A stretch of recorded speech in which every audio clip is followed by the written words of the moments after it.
Hello, my name is Norman Daniels from Paxton Presbyterian Church, and today we're standing inside the sanctuary.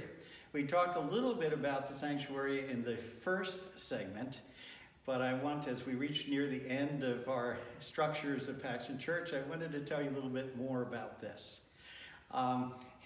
These walls were started in 1740.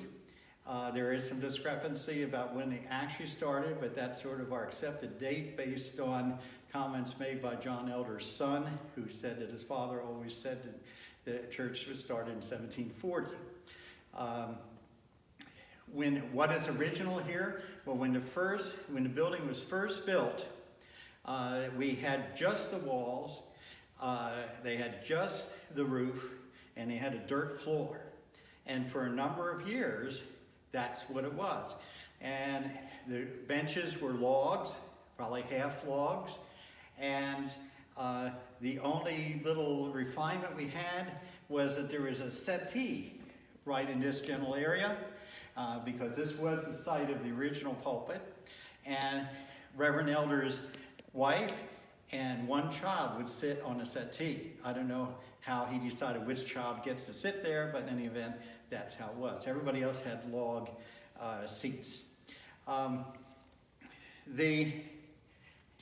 These were oak beams up above. They were not covered in any way, and exactly, they were exposed for the first 50 years.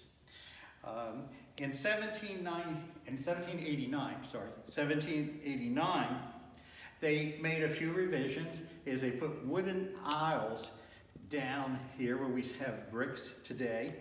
The benches themselves were on hard packed floor, and they started to have people make pews, but the pews did not look like this. Actually, the church before the 1931 renovations never looked like this. And so, but the pews were made, each family made their own box pew. They made it based on the money they had, the materials at hand, and how good of a carpenter they were. So they would have varied.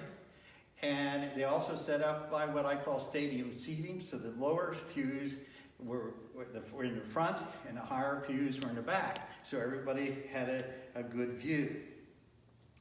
In 1808, they made another change. And this time they put a pine ceiling up here, a flat pine ceiling at the top, and they painted it white. They also put pine partitions on either end of the church, approximately where the pillars are now. So this room was somewhat square, with pillars on one side. They had a coat room and a storage room over on the west side of the building, and a vestibule set up on the right side of the building. There were two wood stoves here as well in this center aisle, here and here, for heat. 1847, they gutted the interior completely. They walled up the western door, that's the door over here. And I'm going to show you a picture of the church with the walled up section. And also they tore down Reverend Elder's pulpit and they made keepsakes. So when I show you the picture, I'll show you one of the keepsakes that was made out of the original pulpit. So let me get the picture. All right, here's one of the pictures from approximately that time period. And we can see off here, and this would be the western side, you can see that this opening is bricked up. This is now the opening that goes through our annex and where the communion set is that we talked about at another time. Notice there's also one chimney at that point, and there were different configurations of the heating sources as time progressed.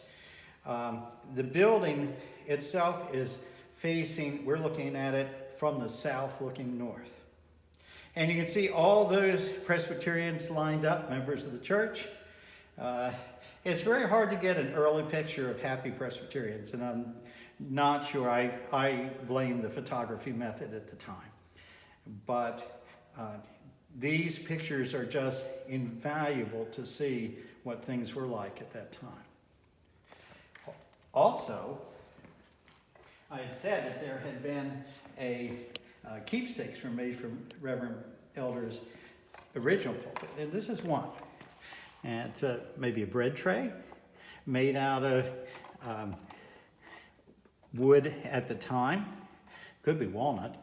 And this is one of our treasured items, as it is a link to one of our great ministers. We're going to leave you in 1847, and we'll continue this at our next gathering. My name is Norman Daniels from Paxton Presbyterian Church in Harrisburg, Pennsylvania.